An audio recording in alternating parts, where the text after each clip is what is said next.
And a funeral is being held this morning in Florida for Rebecca Sedgwick, the sixth grader committed suicide last week. United Community is mourning the suicide of a 13-year-old who took his life at school. 12-year-old Rebecca Sedgwick climbed to the top of this abandoned cement plant and jumped to her death. They wanted her to kill herself.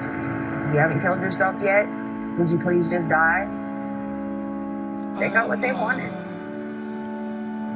Officials in Massachusetts believe there's been another tragic, deadly case of cyberbullying. A 15-year-old girl committed suicide. 15-year-old Phoebe Prince moved here from Ireland. She began attending South Hadley High School last fall. She was trying to adjust to a new life in a new town, a new country. 9 on Your Side's Jason Law spoke to Leela's family and friends about her devastating suicide note. He is with us now. My death needs to mean something. I am devastated over the death of 18-year-old Tyler Clemente. He killed himself. Becca wrote this down in her journal, and it says, every day, more and more kids kill themselves because of bullying. How many lives have to be lost until people realize words do matter? It is a nationwide problem, one you have heard more and more about in the past year or so, and was painfully highlighted again this week in Western New York with the suicide of a high school freshman.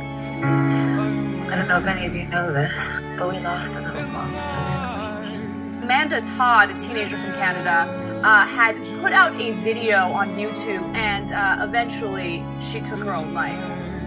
The student also had a suicide note indicating he was just having a hard time dealing with being a teenager. Took sleeping pills and suffocated himself. He left a note saying goodbye. He explained that he didn't disclose or discuss the severity of his depression because he was embarrassed. He was ashamed as a boy to be so vulnerable.